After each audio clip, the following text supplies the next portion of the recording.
એટલે ઉપર ચડીને સેતુર ખાવાની મજા જ કંઈક અલગ હોય. જો સેતુર કેટલા બધા તોડી લીધા છે. જો કેટલા ઊંચે ચડી ગયો છું. તો મિત્રો આપણે આજ સેતુર ખાઈને જવાનું કાપડિયા હનુમાનજીના દર્શન કરવાના. જે કોઈ મિત્રોએ આવા સેતુર ખાધા હોય એના ઘર પાસે ઝાડ હોય તે કોમેન્ટમાં જણાવજો. ચાલો હવે નીકળીએ. જય કાપડિયા હનુમાન.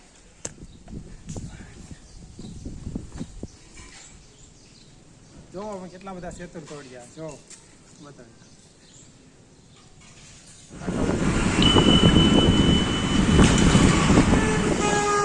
આ છે કાપડિયા હનુમાનજીનું બોર્ડ.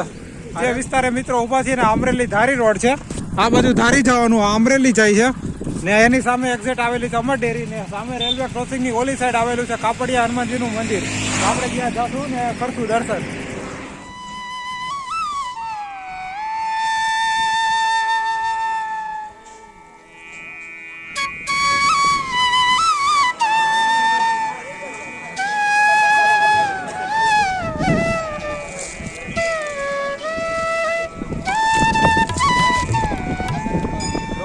શરૂઆત કરી છે. કાપડિયા હનુમાનજીના મંદિરે પહોંચી ગયા છે. શેત્રુંજય નદીના કાંઠે આવેલું છે. ખૂબ જ પવિત્ર અને સુંદર મજાની જગ્યા છે. આપણે આજે પહોંચી ગયા છીએ. આજે આપણે દાદાનો પ્રસાદ લેશું અને અહીંયા દર્શન કરશું. તમે જોઈ શકો છો મારી પાછળ શેત્રુંજય નદી. જુઓ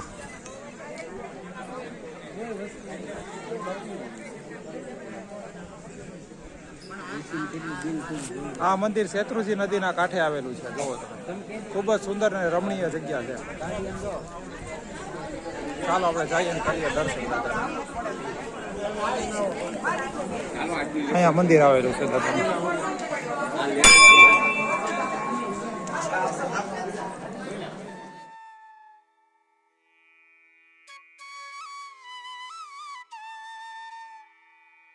ખૂબ જ સુંદર મજાની મૂર્તિ દાદાની અહીં બિરાજમાન છે.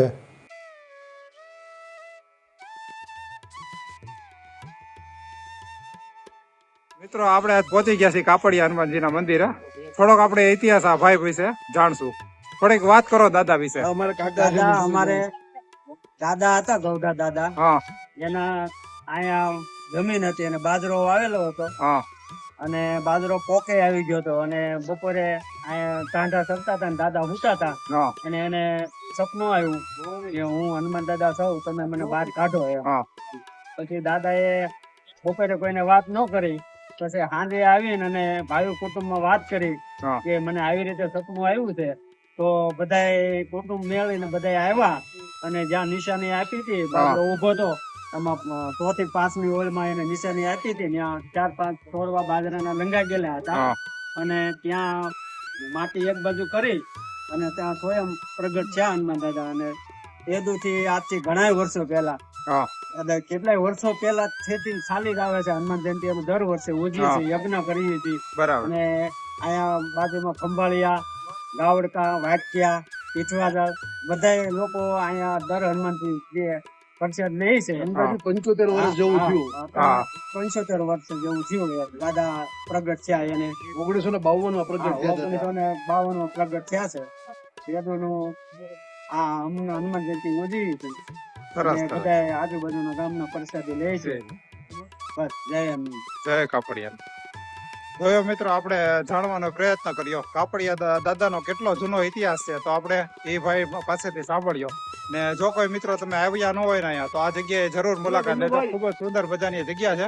તમને અહીંયા એકદમ માનસિક શાંતિ મળશે. જો તમે એક વખત કેટલા હજાર માણસો એક સાથે પ્રસાદ લઈ રહ્યા છે. જો ચાલો પણ હવે આપણે પણ જઈએ ને પ્રસાદ લઈએ. જય કાપડિયા. દાદાના ઇતિહાસની તકતી મારેલી છે. અહીં બની રહી છે ગરમા ગરમ પૂરી.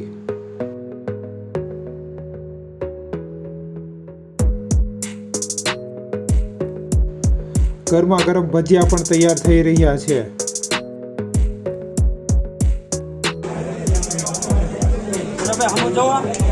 સુરાભાઈ જો ગરમા ગરમ ભજીયા પાડી રહ્યા છે. વાહ સુરાભાઈ વાહ. મોહન થાળનો પ્રસાદ પણ તૈયાર છે. આ દાદાનો થાળ છે, તમે જોઈ શકો છો. જુઓ સવારથી ગામના અને પરિવારના લોકો આવી જાય છે સેવા કરવા માટે ને બધું કામ સંભાળી લે છે. અહીં બધાને ભાવપૂર્વક ભોજન પીરસવામાં આવે છે. YouTube Jignesh Pathak blog. પ્રસાદની વાત કરીએ તો મિત્રો પ્રસાદમાં તો ખૂબ જ જાજી બધી આઈટમો છે. ખમણ, દાળ ભાત, શાક રોટલી, ભજીયા, પૂરી, મોહનથાળ અને શ્રીખંડ ને છાશ.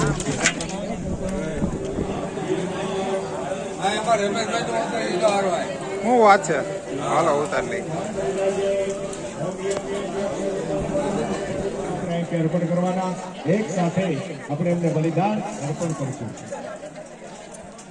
હલો ભાઈ, અમારા અહીંયા બીડાનો સમય થોડી વારમાં થતો આવે. યુટ્યુબ અમે બે ચેનલ વાળા છીએ. હવે બેસી ગયા છીએ પ્રસાદ લેવા માટે બધા પરિવાર એક સાથે. જોવો તમે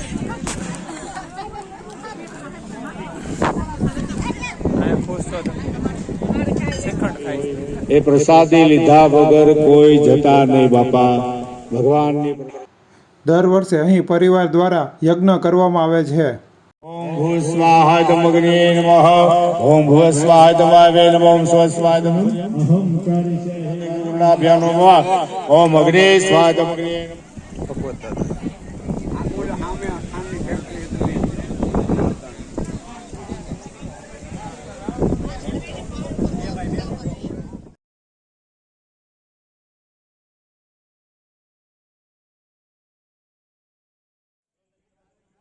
દર વર્ષે પરિવારના લોકો એકસાથે બેસીને આવી રીતે આનંદ કરતા જોવા મળે છે. પછી હાથ પંકરતા નહીં. જય કાપડિયા.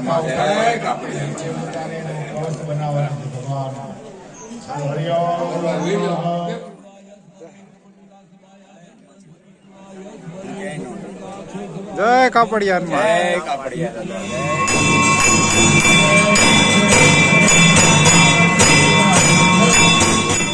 હવે થઈ ગયો છે આરતીનો સમય ને બીડું હોમવાનો સમય. દેવડા જગમગ જગમગ થાય જગવે દેવોયાનંદ ગાય દેવડા જગમગ તારે તમારા બાળ તારે તમારા બાળ આરતી તારે તમારા બાળ.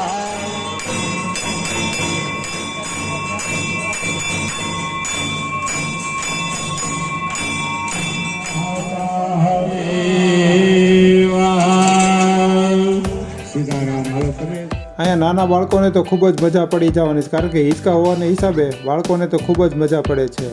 મેં પણ નાના બાળકોની જેમ 2 હિંચકા ખાઈ લીધા.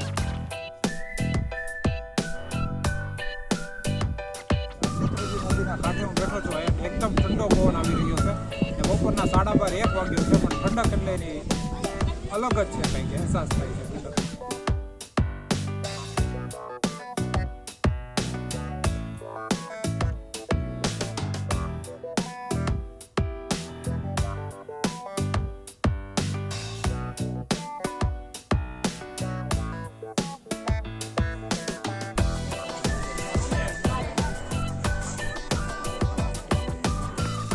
અહીંયા ગાડીઓ પાર્કિંગની વિશાળ સુવિધા અવેલેબલ છે. જો ખેતરોમાં પાર્કિંગ બનાવી નાખ્યું. જો કેટલી બધી એક સાથે ગાડીઓ પાર્કિંગ થઈ જાય છે. જો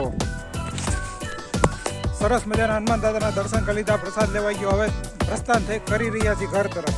હવે ઘરે જઈએ છીએ. સામે ગાડી પાર્ક કરી દીધી ને મારા પત્નીને આ કોલ ખવડાવી રહ્યા છે.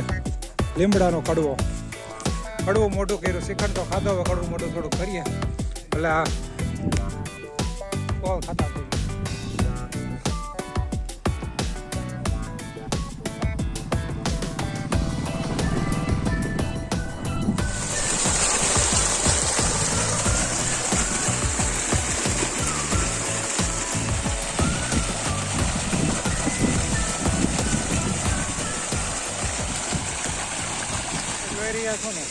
આ સરગવાની સિંગુ છે. જો આ સરગવો છે.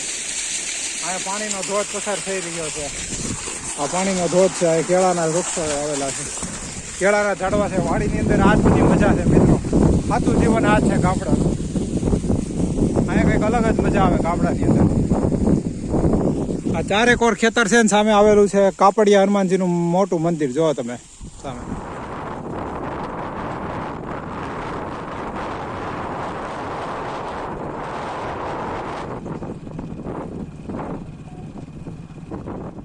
1.5-2 કિલોમીટર જેવો આવો કાચો રસ્તો આવે છે. એમાંથી આપણે બાઇક ચલાવવાની હોય છે. ચોમાસાની અંદર થોડુંક અહીં પાણી ભરાઈ જાય છે, કારણ કે રેલવે ક્રોસિંગની નીચેથી આપણે નીકળવાનું હોય છે. ઉપર રેલવેના ફાટા જાય છે.